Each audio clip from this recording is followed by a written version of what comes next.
In the past 3 years, I have read around 200 books and I have rated only a very few below 3 stars. But there are just a few books that set my nerves on fire in a very bad way. Few books that I despise with every bone in my body, and today's video is exactly about those books.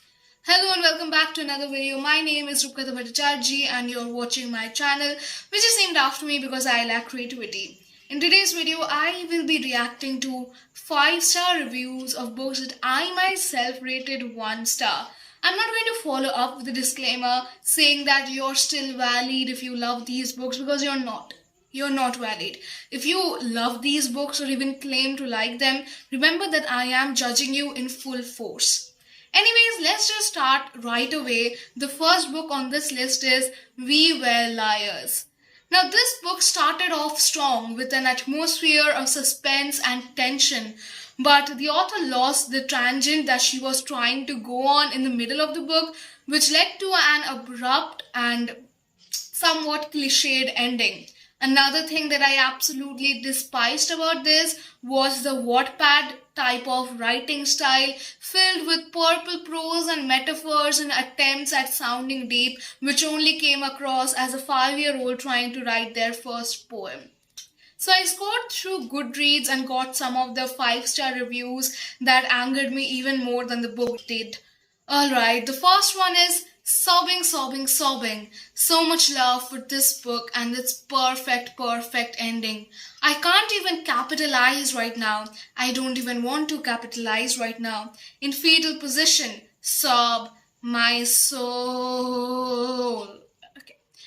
Firstly, I want to know what you are crying about. Are you crying at the fact that you wasted hours of your life reading this dumpster fire of a book when you could have done something fruitful and productive and contributed to society for the life that it gives you?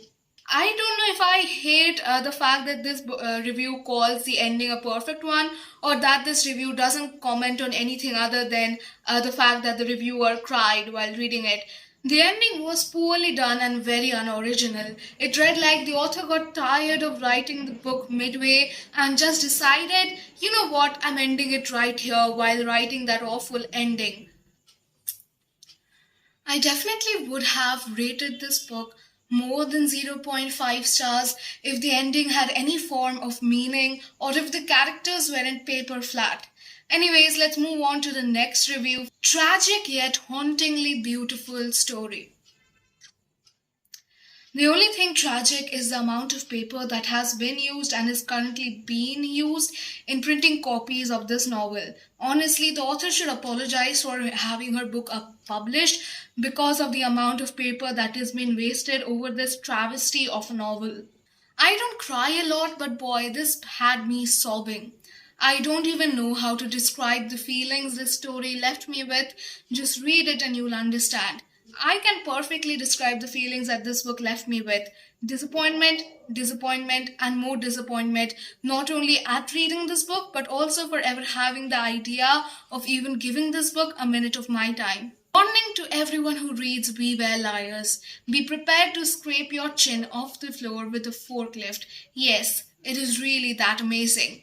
The only thing that I scraped off the floor with a forklift was my disappointment. This book, again, like I said, really does have a good starting. The author manages to make the atmosphere ripe with tension. The interactions and dynamics between the characters certainly did pique my interest, but as the book proceeds, the book started becoming very shallow and the characters had little to no development. Honestly speaking, again, I think this book would have done very well with just a few more rounds of editing, cutting down the purple prose, and a few more pages of actual substantial content. Enough with trashing We Were Liars. Let's move on to the next book that gave me an aneurysm while I was reading it, Gothicana by Ruinix. I don't even know where to start with Gothicana. On one hand, this was the worst book that I had ever read. On the other hand, I want to erase this book from my memory, and talking about it in this video is not helping at all. This is a book that I would imagine existing if my immortals was published as an original novel instead of the fan fiction disaster that it is. If you do not know what My Immortal is, it was a Harry Potter fan fiction that was written almost a decade ago, and everyone unanimously agrees that it is the worst form of literature that has ever graced the internet. And that is saying something because very weird stuff has graced the borders of the internet. Alright, enough with talking about Gothicana, which I actually do not want to because even thinking about this book is like being waterboarded. Let's react to some of the reviews about this book. Oh my god, you have no idea how much this book blew my mind. I definitely have to read more books by this author. She writes amazing. The characters, the plot, the setting, everything is so well written. I felt that I was inside the story. There is a lot of darkness in this story. Corvina and Vad are a perfect couple. I love Vad and his dirty mouth. The only thing dirty about Vad Deverell is the fact that he uses the words madness and devil almost a million times to describe himself through the entirety of this novel. Some background information. So Gothicana is about this girl who is not like other girls, Corvina Clem, whose only personality trait is reminding people that her name means crow or ravens. Anyways, she, despite having no formal education, is invited to this university for different people like herself to pursue a degree in literature. And while she is there, while she is pursuing that aforementioned degree, she meets this student professor, Vad Deverell, and is immediately drawn to him. But since he is a faculty member and she is a student, there is a lot of tension and drama that is in no way significant to the story going on.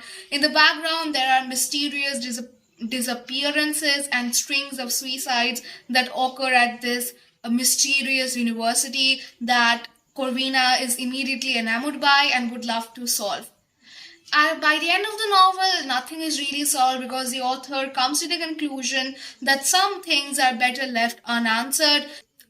In my opinion, the author introduced a lot of plot points that she had no idea of how to solve or even attempt at solving. That is the major reason why she decided to scrape together an ending that barely holds together and just go, maybe some things are better left unanswered. When throughout the entirety of the novel, Corvina doesn't even really try that hard to get answers to the mysteries that are going on. I think the certain ending that is some things are better left unanswered works only well when the main character is shown going through negative development when they're obsessed with finding answers to a certain question. In Gothicana, there is no such development because Corvina isn't even really interested in finding the answers to the disappearances or the mysterious deaths that plague the institution that she is studying in.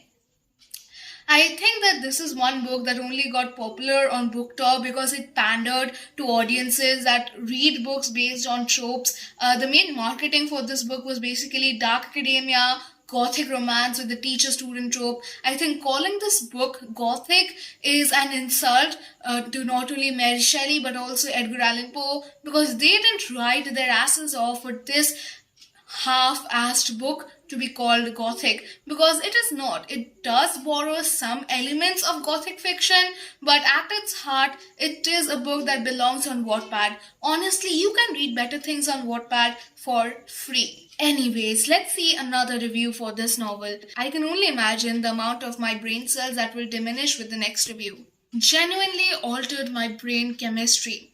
Insanity I fear.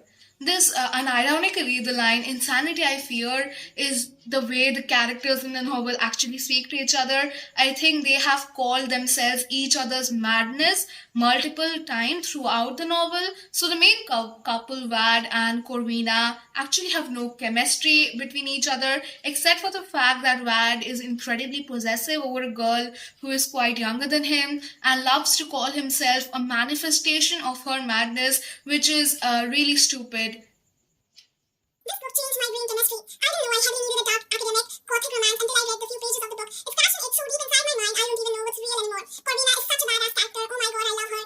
Vad, I want him so bad, it's not even funny. They are such an iconic duo and the ending, oh my god, I'm in love with them. Though this not just follow their romance, it also follows this underlying mystery of strange disappearances, murders, and random unalignments, and the way that this was unpacked before my eyes at the very end could not have predicted that. No way. Multiple times I catch myself smiling and squealing at this book at random times. To say I am No offense to the reviewer, but the grammar in this review is exactly the type of grammar that you will expect while reading Gothicana. And another thing, what unpackaging is the reviewer talking about? Because nothing was unpacked at the ending. The disappearances, the murders, the random suicides, nothing was unpacked in a novel. The author only came to the conclusion that perhaps some things are better left unanswered, like I previously mentioned. And honestly, that angered me so much that I had to stop reading for a while just to blow off the steam that had collected in my mind from reading Gothicana. Some people should not be allowed to write, and Ruinix is an example of that. Please stop writing. If aliens come to Earth and that is the first book that they find, they will, without a second thought, decide to exterminate humanity. Last but not the least is Hell Followed With Us by Andrew Joseph White. Now, I do have a full review on this book, a huge video that is linked in the description and will show up here in some time. Now, I mainly despise this book because it was marketed as a horror but lacked any and all elements that make a successful horror. It had no atmosphere, no tension, no suspense. It had none of the gory body horror that the author said it would contain. It only had a few visceral descriptions of vomiting and nothing else. And another thing was that how this book lacked nuance. A book that is meant to deconstruct and critique religion, this book had very little of doing so. Not only that, but the politics in this book is absolutely absurd because the author fails to take into account that America is not the only nation in the world. Anyways, I'll not waste your time by rambling about this book because I have already done so previously. Let's just get going with the reviews. This was seriously unlike anything I have ever read before. It's YA and definitely reads like it at times, but this had a lot of pretty intense body horror and some messed up imagery, a new favorite of the year for sure. I think I'll agree when the reviewer calls it something that they have never read before, because the one thing that drew me into this book and kept me from rating this 0 was the premise. The premise was unique. I mean, a fascist cult that has brought about Armageddon and our main character being turned into a monster by this very same cult was like, sign me up. But unfortunately, the execution was lackluster. When the reviewer calls it pretty intense body horror and messed up imagery, there I would have to disagree, because the author was very hyperbolic when describing what would happen in the novel, especially during the content warnings, because none of those things happened in the novel. The only body horror that we actually had was the eruption, was the turning of normal human canines into sharp canines. Nothing else and nothing more. The imagery itself was not very messed up. I think the author really left some room open for open interpretations. I believe that if this book was an adult novel instead of a young adult novel, there would be more area for making this book as creepy as it deserved to be. But all in all, it's not a very horrifying book like many reviewers make it sound. It's a very normal book. I mean, I am blasé. God is an absent parent who demands loyalty despite never being around.